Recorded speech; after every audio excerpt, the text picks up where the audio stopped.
everybody. I'm Candid Stanisci of NLL Lacrosse Talk. Welcome to the Spanglish World Network on Zingo TV, channel 250. Please remember to download the Zingo TV app at the respective app stores for iOS and Android devices. While you download, make sure you rate and leave a comment. Both apps are absolutely free. Zingo TV is available on Google Chromecast, Amazon Fire, Fire TV sticks, Roku sticks, and also now smart TVs 2016 forward. And also, I invite you to watch all the programs that we do at Candid Stanisci 1030 on YouTube. Please subscribe and please take part in watching what we do and let us know how you feel about stuff. Put some comments on there. We'll check out what you're doing. All right. Very importantly, now we have a guest. This guy was real busy. He took time out of his busy schedule promoting the National Lacrosse League and, of course, the Buffalo Bandits. He plays for them as well. His name is Brad McCulley. And as usual, Gary's here to help grill the guests. First of all, Brad, welcome to the program. Thank you for having me. Very excited to be here. And you should be, because our excitement should rub off on you. We're very happy to have you on. Buffalo Bandits, one of the greatest franchises in National Lacrosse League history, a team that is so easy to access for the local people in this community. Toronto to Buffalo is not a long drive. And everybody has a lot of fun watching lacrosse. Now, I know you have fun playing, but what I want to know is what started you playing? How'd you pick up a stick? When I was a little bit younger, not a little bit younger, quite a bit younger. When I was 6 years old, a buddy of mine and his dad and me, we were walking around the local mall, and I guess just there was some lacrosse sticks and a lacrosse sign up. So we signed up, and he was just like, "Yeah, this is what we're doing for the summer." So he kind of came home, and I think he got a stick at the sign up. So me and my buddy came home with 2 sticks and a ball, and obviously started playing pass and kind of looking it up and looking into it. And he just, he came home and told my parents, "Hey, I signed him up for lacrosse. This is something they can do through the summer." It's probably like a practice and a game a week, whatever it was, mini tyke. So it probably wasn't too much of a commitment. But I remember they took us to a Shamrocks game, and that was still when they were playing down at the Memorial Arena, so the older one, not the Q Center where we're at now, but the old arena they're at there. And I remember that game. I think it was a Man Cup game. I can't remember exactly. It might have been, but I remember there was a bench clearing brawl in the first game I ever went to. And I was like, okay, like I guess at 6 years old, I think they took us out of the arena when it was all going on, but. We started going to Shamrocks games kind of after that. I guess, my dad was a fan, so we were able to kind of go to games after that. But, yeah, that's kind of how it got started. Just, one summer and been every summer since. What was it that attracted you, that you liked about the most? I know you started by passing the ball and understanding how to pitch and catch, but what attracted you? What did you find most attractive to play the game? I mean, I was a fan, shooting and just having the stick, and then just the pace of the game, the intensity, the roughness, how you can kind of do everything, defense, offense, be athletic, do whatever you need to do. It's a beautiful game. I mean, I think as we can all agree, and I think that's what caught my eye when I was younger, just watching guys do crazy stuff, right? Like just come around and pick a corner from pretty far out or behind the back. Like Lewis Ratcliffe was always one of the guys that I watched when I was way younger. So I think that's where the offensive player kind of grew in me a bit. But yeah, I think just everything of it, just the intensity, the violence, the speed, the grace, everything. I love it. The reason why a lot of times fans who buy tickets sit on the edge of their seat. Yeah, absolutely. Exactly. Not on the whole seat. You don't need the whole thing. Just stand. Never. There you go. Okay, I'm going to turn Gary loose on you. I apologize ahead of his asking his questions, because he's tough. He's tough, man. He gets his elbows up all the time when he asks questions. Well, just to start off with, just for you, I thought I would make sure I got a Victoria Shamrocks jersey here for you. I appreciate that. Oh yeah, it's a 2017 Steve Priola one, so a little more hitting home too with the Bandits. Yeah, is there any blood on that thing? Oh yeah, actually, there's a whole bunch of scuff marks all over it. Priola always played with his heart. Oh, yeah, I also had a Bandits jersey. My daughter will kill me if I don't give it back to her, of course, because she was a big Bill O'Brien fan. Oh, that's awesome. Nice. So yeah, so a little bit of history in there. Yeah.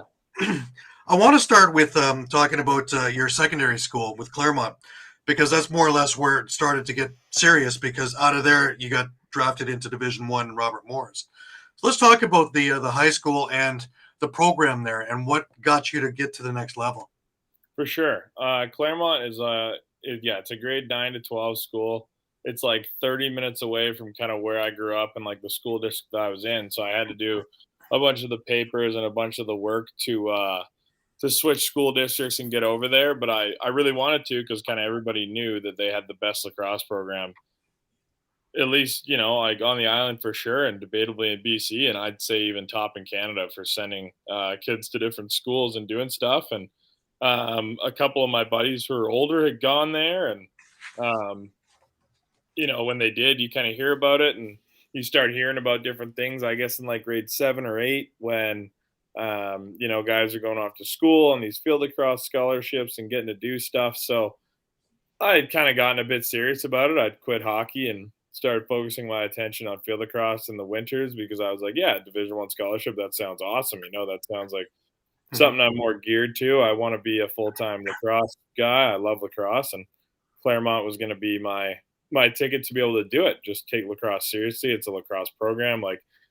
practice and working out and stuff every day for 4 years. And, the intensity really picks up as soon as you get there. Like when I was in 8th grade, like I think like anybody else, like if you're just at a public school, like you just do the normal gym and like not even sweating or anything after, right? Like you can go work out on your own, but it's not really much of a workout. It's like ride the bike for 5 minutes and then let's see how much we can bench press, right? Like that was kind of what it was. So when you get there, it's two of the best coaches I've ever been around in my life, even still today.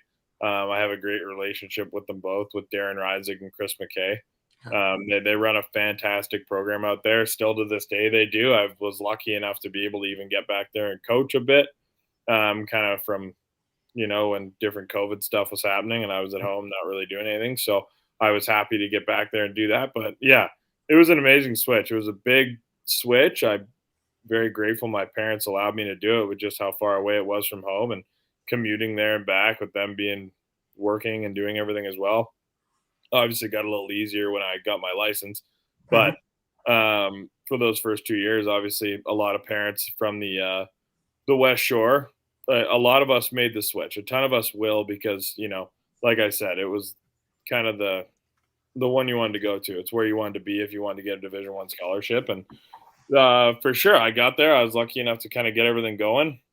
Grade 9 and 10, you get to play in front of some scouts and kind of really figure out what's going on, if you're going to be good at this or not. And every day you get to compete with kids all over the island, and then you go to the States, play against them, and you just kind of get to see how you fare with different stuff like that. So I noticed in probably my 9th grade year that I'd probably have a pretty good chance at getting to do what I could do. And that's what Zig and Chris had told me as well. They were like, like if you can get your grades dialed in and focus on school a lot, then the lacrosse part's probably going to handle itself. And, if you can keep your grades where they need to be, we're going to be able to help you out quite a bit. So, they believed in me from the get-go, and I never questioned them once. So, everything that I got to do, I obviously, credit to them for scheduling it all and kind of getting everything going. But yeah, Claremont was amazing. It's easily kind of early on, I guess you don't really realize it. You're just, going to high school so you can be in that lacrosse program, but easily one of the best decisions I've made in my life so far.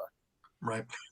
And the education that you get for your ability is a nice little trade-off, 100%. right? Yeah. And I wasn't exactly aware of that until I had to be whipped into shape in my 10th grade year, because I thought I was pretty good at lacrosse and I was not very good at school. So I had to get that figured out pretty quickly. And I was reminded not all that politely by them. And I still remember that talking to, but I'm grateful for it today. There's a delicate balance that needs to be made in life, and because of your experience, you were introduced to it, and you were sort of given a hands-on experience as to why it's important, 100%. right? You understood because of what your motivation was, and one dragged you into the other, and that's why sports is a good thing, and you're a testament to it. 100%. Yeah. I'm very lucky to have gotten to do what I can do. And, I say it every day, like, because we do a school program out here. So we're in schools teaching lacrosse, and we always bring up, like, to older kids, like, we're in middle schools and even elementary schools, like, I was lucky enough to do everything I've done today because of this lacrosse stick. It took a little hard work as well, and a little advice along the way, but just because I picked up this lacrosse stick, multiple doors open for me. You can kind of choose which one you want to go down. Yeah, we have the Hill Academy over here that also is in the same realm of to help hockey, lacrosse, golf, as well as their studies and get them active. Usually to get them a scholarship down south. So yeah, so it works out well. Yeah, I've had some buddies who went to the Hill. I know that Brody and Pat kind of run a tough program, and I mean they've been so talented right throughout those years. And like we weren't quite in the prep school realm, like we weren't playing like IMG or the Hill. I don't know if we ever got to scrimmage the Hill. Like we would run.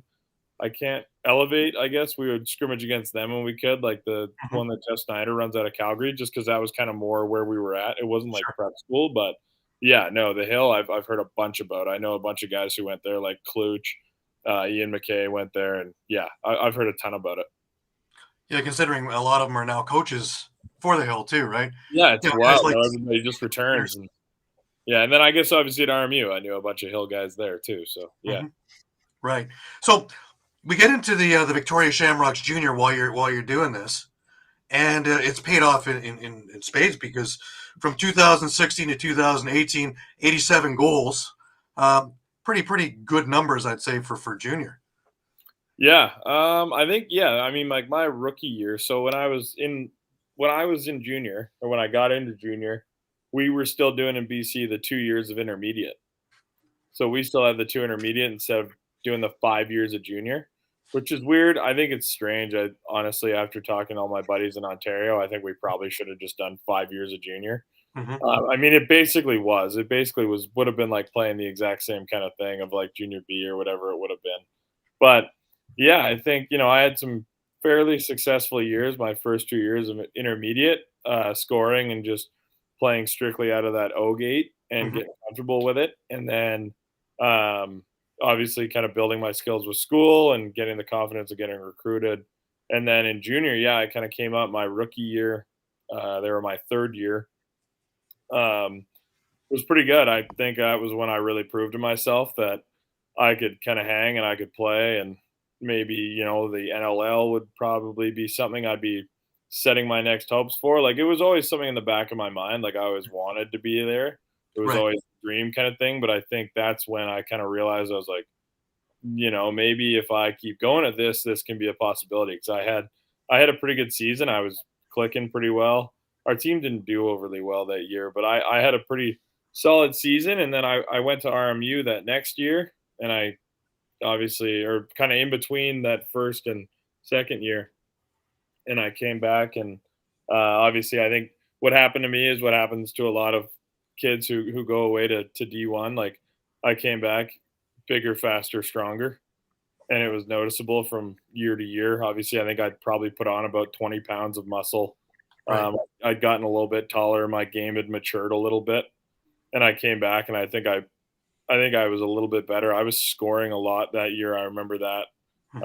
And that was kind of the year where I was like, yeah, this is going to be it. I think, this will definitely be something I want to keep going. I want to play senior. I want to play NLL. I want to go for it. I knew it. And I remember that year, I wanted to get called up to senior. I wanted to play senior Shamrocks so bad. And they were so good. Like they had so many lefty O guys, but I was able to do it. I played a couple senior games, and I remember that was kind of like the goal of that year. And then the third year I came back, and I don't remember having that many points. We were okay. I think I was hurt for a little bit of the season, but yeah, I remember that. And then I kind of came back, and then I played senior that year, and then I did pretty well in senior. And I was like, okay, now this is good. Like this is kind of trending in the right direction here. So, and I was really happy to get to play senior, because playing senior in Victoria is a blast. Like it's so much fun. They packed the Q Center, which is interesting because the junior games get nobody, but we packed the Q Center every Friday night. Like 3,000 people. And if you live on the island and you're in the lower island there, it's the place to be. It's fun. Like you'll see everybody, and we'll go out there and play. And you play in front of all your friends and family and a bunch of people, and kids idolize you and everything. And it's fun because I remember being that kid in the stands with that player's jersey on and doing everything. So yeah, I mean, I love playing in Victoria, whether it was junior or senior, but kind of like those years were pretty influential on me for being able to build my confidence kind of into the game that I have now. Sure. How is the culture of discipline at RMU? It's pretty strong. It's pretty strong at RMU for sure. I think Coach McMahon and I had a few different assistant coaches throughout the year there, but Coach McMahon is very culture based. I think he always says something, something always resonates with me is that you think you'd get down to like a D1 school and they'd care about only the lacrosse, right? Like it's win or lose, and that's what we care about. And remember the first kind of meetings, he was like, I don't care about what you are as a lacrosse player. I care that in 4 years, if you can get through this, like I'm never going to, he's like, if you start to not like lacrosse, but want to be in the program and still like do it, like, just show up and work. You're cool with being a guy who's not going to play, show up and work. That was kind of his motto, just shut up and work harder. Because, he was kind of that guy. He always said, he was like, I don't care about what you are as a lacrosse player after these 4 years. I care that you're a better husband, better teammate, better father, better man. So that was kind of it. Like, and then obviously you just get punched in the face with the schedule of everything. Like we had meetings and it's like, if you don't show up dressed the same with your playbook, and your playbook better have a pen. And if you're not 5 minutes early, like I remember the first time we ever had a meeting, guys were rolling in like 3 minutes before, and he's like, you're 2 minutes late. So that was kind of the thing, right? Like if you weren't 5 minutes early, you were late, and that was going to cost you. So you kind of learn that pretty quick, and then all the lifts, you're geared up. Like nobody's like, it was even my first 2 years. It might have loosened up a little bit the next two, but my first 2 years, like 5 a.m. lift, like if we rolled up to lift and 39 guys had a t-shirt on and one guy had a long sleeve on, we're on the line. Like we're running. Like it was unison, everything. Nobody's above the team. Nobody's above anything. And that was just the message that got brought. And I think the first, like you learn it the first year and you're like, what is going on? And then it weeds guys out for sure. Like you see guys drop like flies. Right, sure. We probably, I mean, like I know all D1 probably has a lot of turnover where guys get up there and they're like, oh my God, this is hard. I don't want to be here anymore. But ours was especially because you weren't getting nobody was getting a handout because you were a freshman. Like if you showed up, it was even worse if it was a freshman, because then the upperclassmen got ruined harder because they'd be like, you should have let them know. Like you should have let this happen. So yeah, discipline was a big thing. Right. No surprise here. I just wanted to hear it from you. Yeah, absolutely. It has a reputation is what I'm telling you. Yeah, absolutely. He runs a program, man. He's one of my favorite coaches ever, though. Like I'm sure I did think he was unfair at points. I'm sure I may have had some words to say about an email or whatnot that he may have written with daily schedules. But, looking back on it, you don't remember any of that stuff. Like I just remember him being an amazing coach, an amazing man, someone you could always rely on. You could always go to him with anything. He was always unbelievably prepared for any opponent we ever had. Our game plans were dialed in. And all he expected out of you was the exact same. He just wanted you to work hard, be there, be prepared. And if you weren't, he was going to let you know. And I liked it. I loved it. There was no ego with Coach McMahon, and he didn't allow any ego on his team or in his locker room. So I love that about him. It's paid off. Look at the player you've become. So obviously it works. Yeah, I mean, it's worked for a few of us. I always thought to myself in that program, like as far as lacrosse will go, I think if I can get through this, if I can get through these 4 years and, get through it doing what I can, then I think I'll be better for it. And I would definitely say for sure that I am. Right. Now you get up to the Shamrocks, the senior team, and you stay there. Now, again, you talked briefly about, you're in the Q Center and it's full, and, from sitting in the stands, now you're one of the players. What is the transition like to look up there and go, wow, this is me? It's really cool. It was really awesome. I remember the first kind of time, because that was still like that summer ball team was like packed full of guys who I and just like adored watching play. Like I was a big Corey Small fan, but even like before that, it was like Mhm. Lewis Ratcliffe, Teddy Jenner, like Sean Pollock, Dan Dawson, like Ryder Bateman. Like there were so many guys. Like Darren Reisig and Chris McKay, both my high school coaches, were longtime Shamrocks as well, both captains.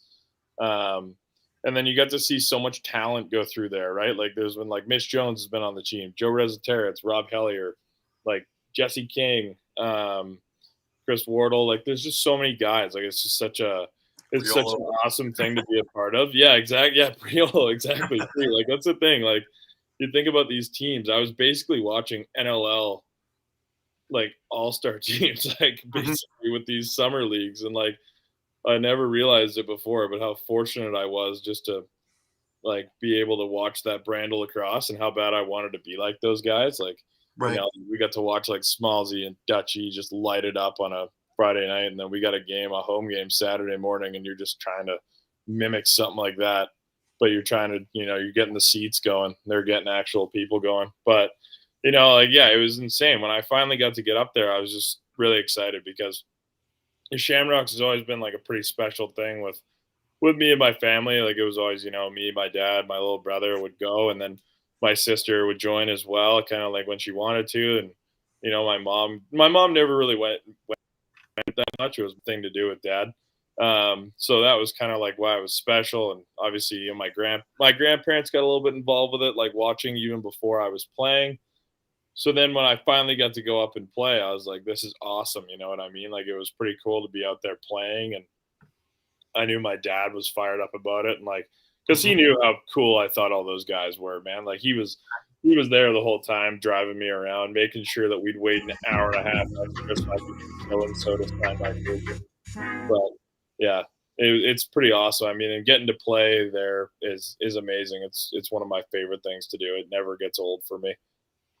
Sure. And some of the guys you played with, you're talking about Dobie, you're talking about Connor Robinson, Billings. How did these guys help you improve your game to the level that it's at now?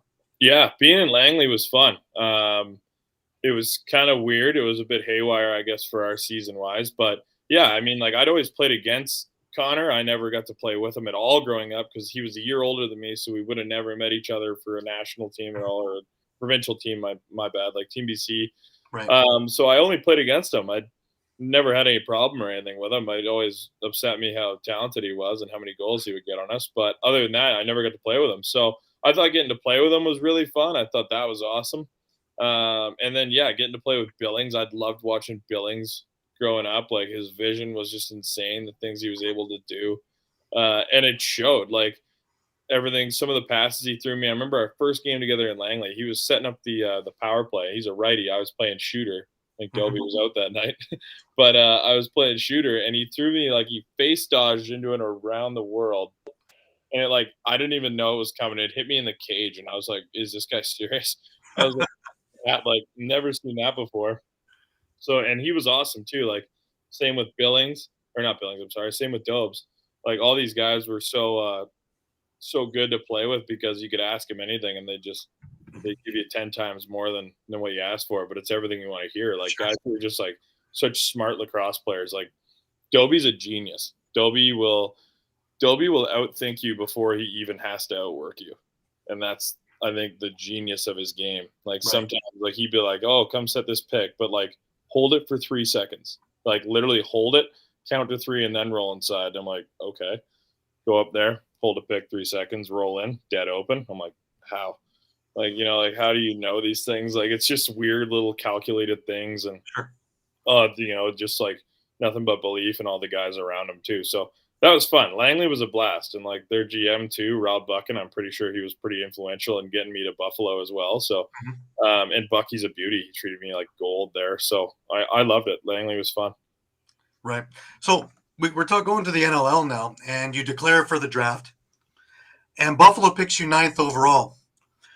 What was their expectation of you? Because obviously Chugger and Cordingley at the time saw something really special. Yeah, I mean, honestly, we never really had to have that conversation. They didn't put any extra pressure at all on me.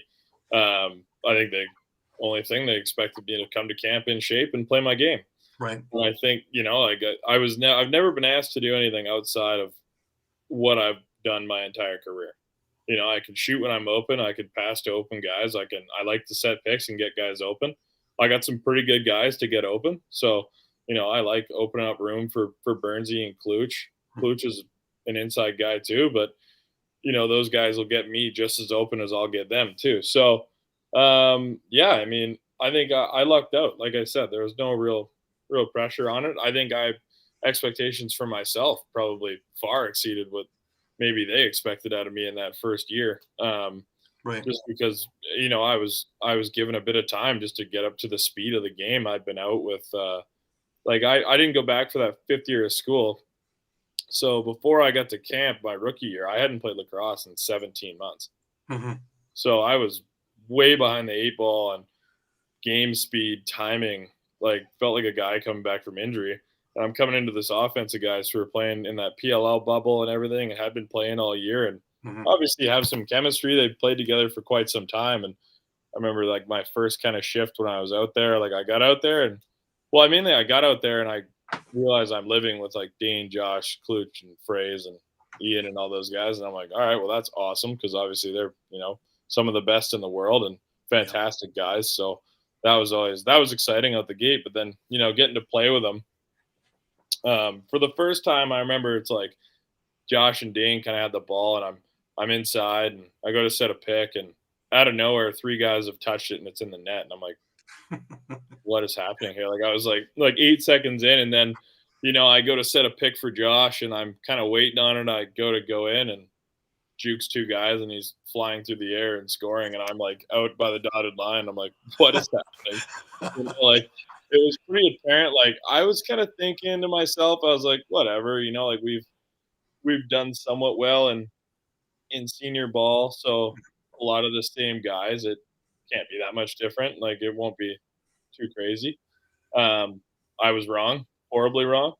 When I came into that camp, I was immediately just eye-opened by everyone's not only the skill and the athleticism, but just the knowledge, just the IQ and being able to, just think about stuff before it happens and see things and the vision and different plays. And then you get to talk to all these guys who have been, really good in this league for years because of it. And getting to play with a passer like Dane, he's like, get open for a second, I'll hit you. You're like, okay. It's pretty easy, but I struggled that first year to kind of get into it and figure everything out. And you kind of forget too, all the defensive guys are all good. I guess those WLA teams, right? Everybody's got 4 good D guys, but the rest of them aren't NLL guys. Right. And you're like, oh, the nets are bigger, but the goalies are better. So you're like, everything that I thought it would be, I was right, but I was pretty determined to get up to speed quickly and sure me a little bit longer, but I think I'm somewhat figuring it out. So how important was go ahead. That's good. Okay. How important was Go ahead. I think we're fighting for over the same balls. I apologize. Okay. What I wanted to ask you was something to do with that. The first year that you're in, you're not a passenger. I don't think that's a good terminology to use. You're not a passenger. You're a witness looking for an opportunity to participate. How anxious were you to get up to speed? Really anxious. I remember after the first weekend of camp, I probably annoyed everybody with asking them so many questions. You know what I mean? I was like, what can I do here? What can I do there? Because as soon as we came to camp, the tone got set. It was hey, we lost a championship the last year that we were together. We lost a championship. So let's focus in on that. You know what I mean? And then you have all these guys who are on that team who are pissed and who are ready to go and who from day one of camp are focused on winning a championship. So I was pumped because you get you get brought right into a winning culture, which is fine. But when you're a rookie, get up to speed quickly. And that's kind of, you want to be a part of it. You want to be a part of it. I'd already considered these guys my friends, and that's the kind of player I am too. I was like, okay, well, I'm here. Might as well help out. Let's see what I can do to, let's see if maybe I could be something we were missing. Who knows, right? Anything like that. And, a lot of us rookies, we came in and bought in. We're like, okay, screw it. We're in. Practices are hard. Good. We go hard in these. Good. Whatever it is. So I wanted to get up to speed really quickly. and I rushed it a bit, and then obviously rushing it, I was just getting frustrated, which is funny because nobody else was rushing me. It was just me in my own head. Right. But yeah, exactly, precisely what you said. Like you just like we're all competitive, right? I wanted to get in, and I was like, I wanted to, I wanted to play. I wanted to be there, and I remember the boys took me to a Sabres game, like my second night here in Buffalo, and I saw the crowd and I heard the music and I was like, "We play here?" And he's like, "Yeah." Like I remember it was Dane, and they were telling me about what a Bandits game was like because I'd never been to one. Right? Like I was from BC. I'd never been to one. I'd only seen them on TV, and they're telling me about all this stuff, and I'm like, "I'm in. This is awesome." Like I was like, "This couldn't have worked out better." So yeah, exactly like you said. I was anxious to see where I could help.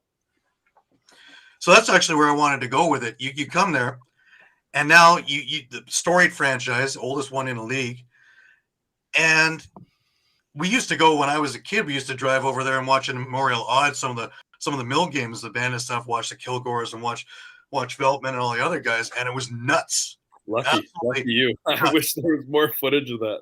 Oh, I actually have some. I've got to get it put onto this so I can get it up there. Let me know when. Yeah, I'll be watching it. For sure. But yeah, I mean, and just the whole ambiance of the Odd and when Boston was in town or Philly, it was insane. And now you go into Bandit Land, and your first game, and you're looking around at probably 17,000 people. What was that like? That was like, I guess when you accumulate everything that I've told you about from step by step, kind of where I came. And like obviously you get to look around Victoria, you're like, that's awesome. And like when I scored like my first college goal, you're like, there you go, kind of goal achieved, milestone achieved. When I first got out in Bandit Land and I'm looking around, I'm like, this is it. Like I was like, this is exactly what we've been waiting on. And I think I'm not trying to badmouth any of the other teams or any of the buildings or anything. Mm-hmm. But I think my first experience was probably top tier and a lot better than some other first experiences for sure. Like getting to walk out in Bandit Land and the fans and everything, and like nobody even knows you, right? Like no one knows who I am, but they knew I was a high draft pick, so they're immediately loving it. Like you get announced and they're cheering like you've already scored 500 goals for the franchise. Like it's crazy, and it was. Yeah, I mean that it was breathtaking. It's actually difficult to put into words. Like it was just, I was just so happy and I was so grateful, and I just, as soon as like you get out here and you start playing for it, you just fall in love with it. It becomes addicting. Like even now, like to fuel workouts, like when you're working out, like you're thinking of those fans and like, I need to be in shape. I need to be able to do this. So because they're there, because they do what they do, you know what I mean? Because I need to do it for them. So sure. Bandits fans travel very nicely too, don't they? Yes, they do. Yes, they do. Rochester is basically a home game. So some of the Toronto games that I've seen over the years too. Oh yeah. But yeah. Well, if the Shamrocks were the ice cream, I guess you could say the Bandits have become the cherry. Without a doubt. Yes, absolutely. I consider myself extremely lucky for teams I've gotten to play on and guys I've gotten to play with. I don't know what I did to deserve it, but I'm very lucky. No, because how excited you were when it came to being a Shamrock and not even knowing, this is what I'm hearing. If I'm wrong, you can correct me, but not even knowing how exciting it could be even beyond the Shamrocks. The Shamrocks was a satisfying experience for you. This one was a bit of a surprise, I think it sounds like. Yeah, without a doubt. I think it's just because, obviously, yeah, you nailed it. With the Shamrocks, I knew what to expect. I just wanted to experience it myself in the way that I was hoping. With Buffalo, I was like, this is nuts. You know what I mean? Like, I was like, this is on a whole nother level because, like I said, I was never able to grow up and go to Bandits games or do that. When I was younger and kind of getting the opportunity to go to different games, we had to go to Everett. And it was so long and annoying to get there because we had to go to the Washington Stealth games. And they were good. I remember we got to meet the 2010 team because of my buddy's dad kind of knew some guys on the team. But, we got to go there. But it was like, it was a full weekend, man. Like, it was like ferries and stuff on Friday to get over there, driving 4 hours and then getting to watch them play and do some different stuff. Funny story, actually, in 2010, the Boston Blazers were playing in Everett. And we got to go out there. And Dan Dawson was the one who got us in because we used to go to his camps when I was younger. Right. Okay. So, and that was when Dan was the captain of the Blazers. Was it 13 years ago? Mm-hmm. So he's the captain of the Blazers, and like we're getting to watch like Dutchy and like Lewis Ratcliffe and stuff like that with Everett. But kind of funny, not to age Dan, because Dan's one of my favorite players of all time, and I'm probably only one of the million that he's somehow been unbelievably kind to as when I was a kid. But He's the yeah, nicest guy in the world. he's the Absolutely. nicest man on the planet, exactly. Mhm. And I always remember, yeah, Dan told me one time. I remember I was helping out with a camp. I wasn't really helping out. My younger brother was in the younger age of his camp, Mhm. and I was lucky enough to. Dan just let me go out there and help with some drills, and Dan somehow introduced me with the rest of the NLL guys that were on his coaching staff. And he was like, I remember he said, "I hope I'm still playing in the league when Brad gets to the league." And I was like 12, and I remember that meant the world to me. So then when I got to play against him last year, I was like, nailed it. I was like, he doesn't remember saying it, but I remember it. So I was pumped about it. Right. But there's some other real cool perks also being in Banditland. Of course, you got Swenny, who has nicknames for everybody, and I'm thinking the way you're scrapping lately, Iron would be a good one for you. Yeah, Iron I Brad don't know. McCulley. I'm waiting on it. I think you got to get more goals than what I have to get a nickname. I don't know if it's just fighting, but we'll see. But yeah, I mean, he's a beauty. He's awesome. Like, what an electric announcer for Mhm. an electric building. Like, that guy is the best. Yeah, and it's been How about for the Flash? whole time the band has been there. He's been that staple, that Yeah, ties all the things together. Now, it's amazing. your goal song. How did you come up with that? Because another really really good song. Thank you. I don't know. I think you should like that is a stressful process. You should hear the boys like when we're trying to figure that out. And it's actually helpful earlier in the season going to Sabres games because guys will score and you're like, hey, what sounds good in this building with a bunch of people in it? Like, what is going to be a good one? Because the Sabres get goal songs too. So I was like, I mean, like, this is a great song. Everybody gets up for this song. Like, Mhm. why wouldn't we? I was like, it's kind of funny. Like, So I was like, let's give it a shot. Like, let's give it a try. And it ends up, I think it's good. It hasn't been played enough this year, but I'm working on it. It gets played more and more. Never mind, you're having a pretty good year. Yeah. And Bandits fans really take you because of the workhorse you are. You'll drop them if you got to. You'll set picks if you got to. You're able to score. So you're doing everything you can. So obviously, when they see the type of player, no wonder the Bandits fans, gravitate to you.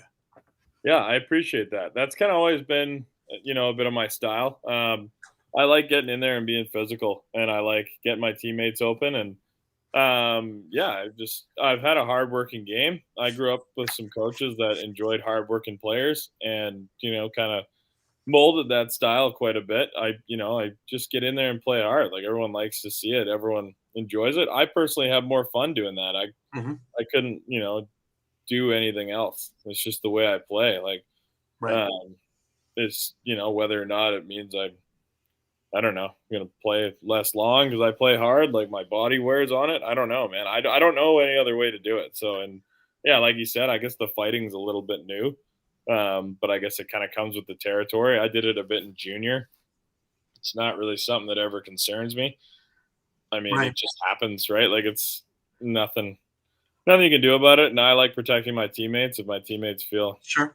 safer out there, if I'm doing that, then they're not. Like, I mean, let's be honest, Josh Byrne doesn't need to be fighting anyone. So, Mm-hmm. somebody's got to do it. And like I said, I love being in Bandit Land. And if that's a part of my game that keeps me in that lineup is that hard-nosed, gritty style and do what you got to do, then I'll do it. Like, Well, no question. I'm sure that the energy from the fans also helps with the adrenaline once you start going. I was going to ask you about the mindset when the bucket's coming off, the gloves are down, and now it's go time.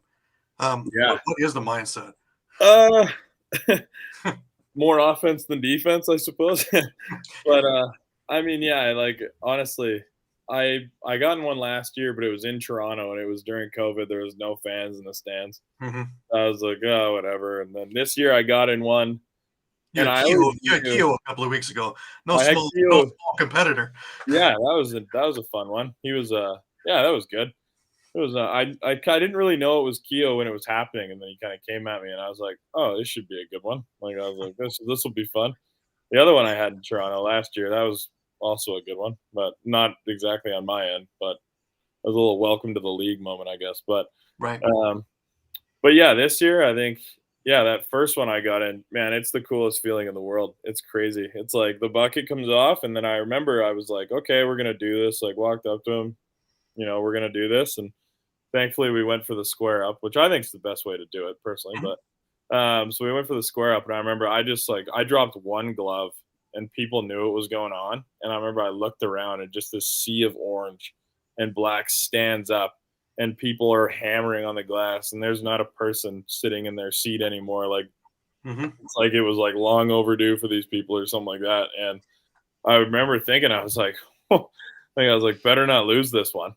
Like, Right. 'cause, like, you know what I mean? Like, I was like, oh wow. But yeah, like it was scoring is a really cool feeling, but Mhm. that is top notch. That's one of the coolest things of all time. Like you talk about like adrenaline, like chills down your spine, like Yeah. that was it right there. Like I was like, he could probably hit me 15 times. I bet I won't feel a single thing. Mhm. Like, I was like, it's probably gonna be good. But that's yeah, it's cool. It's really cool.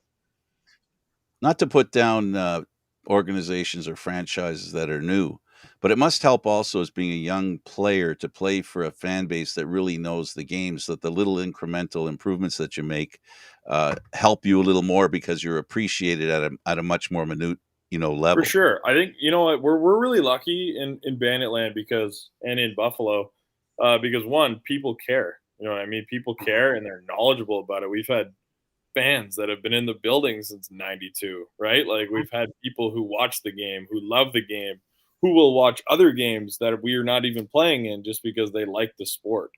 And then yeah, exactly what you said. Like people appreciate you. You get to hear different things.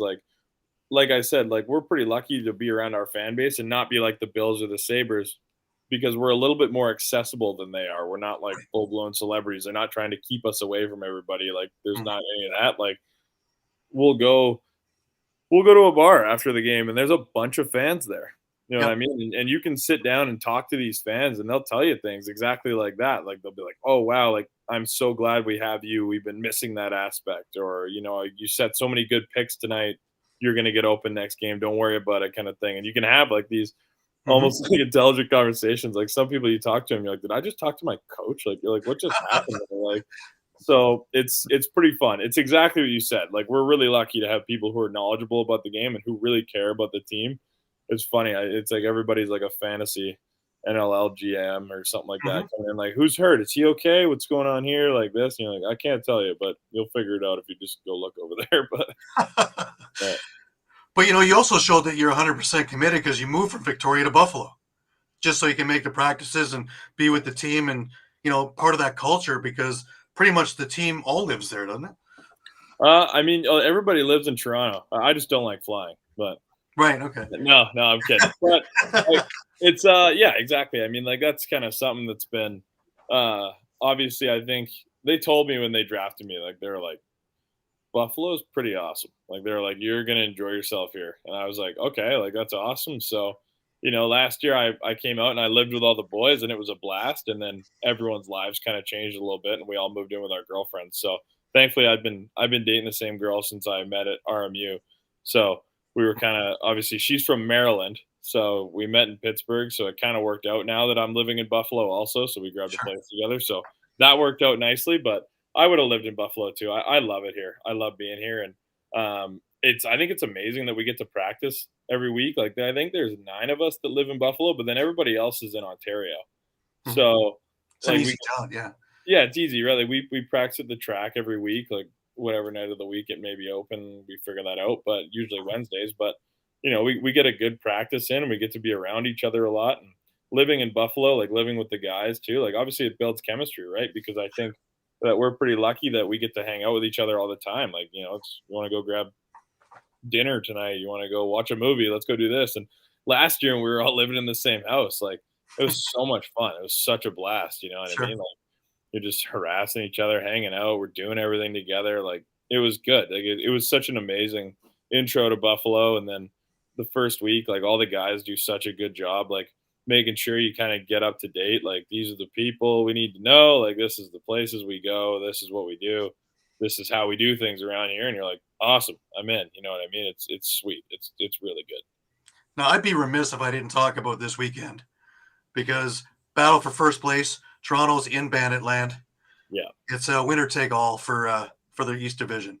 It's a How large. big is this? This is everything, right? The biggest game of the year by far, without a doubt. It's been quadruple circled on the calendar now for, I guess, as long as they last beat us, whenever that was. Doing that, and then I don't exactly remember what we did after that game. I think for good reason. I got hit a couple times, so I shouldn't have to remember.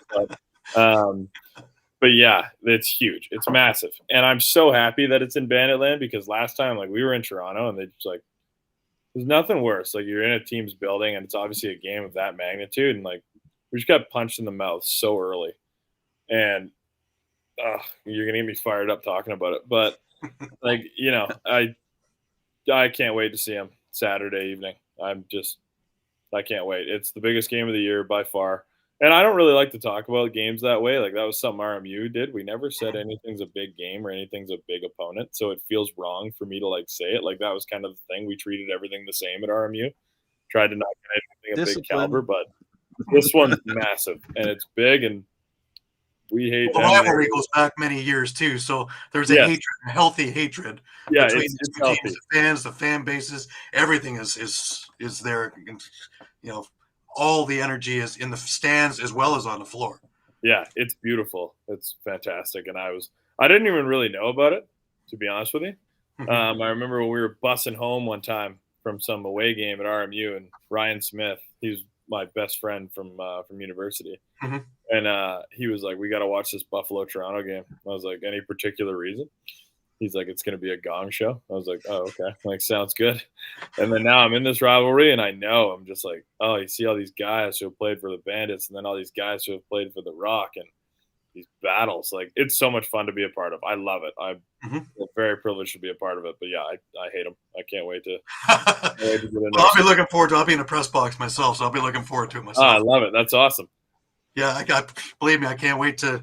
Saturday early, I'll be out there just taking in the festivities, because all the stuff pregame and all the people, and it's well worth to try to come 6 hours early just to. Well, make sure I come say hi to you. For sure, I'll make sure I come down by the dressing rooms for awesome. I love it. Just remember, there'll be a guy with a Rock jersey on you don't want to take your bucket off for. Rip the jersey off. I got one of these for you too. Oh, nice, perfect. That's awesome. I really want to thank you for taking the time, Brad, especially this late at night, and especially this close to the games and things like that, because we got about a minute left, and just all the energy and all the enthusiasm that you bring, even just to the interview, it's eye opening just to have that kind of energy. So I really appreciate you taking your time with us. Oh, well, thank you very much. Like, thank you again for moving it to later at night, obviously, with us having to do some stuff there. So I appreciate you guys. But yeah, man, I love what I do. I'm living my dream. I'm just one of those kids living his dream, and I'm trying to take it all in. You know what I mean? You can get frustrated, and sometimes my girlfriend says, she's like, I'll be pissed off about something, and she's like, just think of what 12-year-old you would be thinking right now if he saw you doing this. And I'm like, that puts things into perspective pretty fast. And I love coming on podcasts and talking to you guys too, because I love talking lacrosse. I'm a lacrosse junkie. Like, I will watch all the games from the weekend, like me and my dad always do. I've always I'm a fan of the sport as much as I play it. And in the league, I'm a fan of the league. I like watching all the games. I like doing that. So I love the enthusiasm you guys bring with just being fans and everything like this, and holding such a cool show like this. So I'm stoked to be on. Thank you so much for having me. But yeah, that was awesome. Brad, it's our pleasure, and we look forward to meeting a lot of other players in the National Lacrosse League. We always enjoy learning about what motivates you guys and learning a little bit more about your history, because we think you guys in that league deserve a lot more attention than you get. So, and thanks for taking the time to be with us and help us learn about you. I appreciate that. Thank you very much for having me on, and thank you for everything that you guys do, because you guys are going to be influential in getting us that exposure that I think we all know that this league deserves. So thank you very much for everything you guys do as well. Thank you. You're welcome. So for Gary Groob and Brad McCulley of the Buffalo Bandits. I'm Candid Frank Stanisci. Thank you for watching NLL Lacrosse Talk, seen live Thursdays at 4 p.m. 9 p.m. tonight. This show can also be heard on the Spanglish World Network. And, of course, for Lacrosse Talk and other sports and news and entertainment programming you can watch it on SpanglishWorld.ca. Spanglish World, watch it, hear it, read it, download it, and live it. And don't forget, you can watch our YouTube channel at Candid Frank Stanisci 1030. Thanks for watching, everybody. See you next Thursday.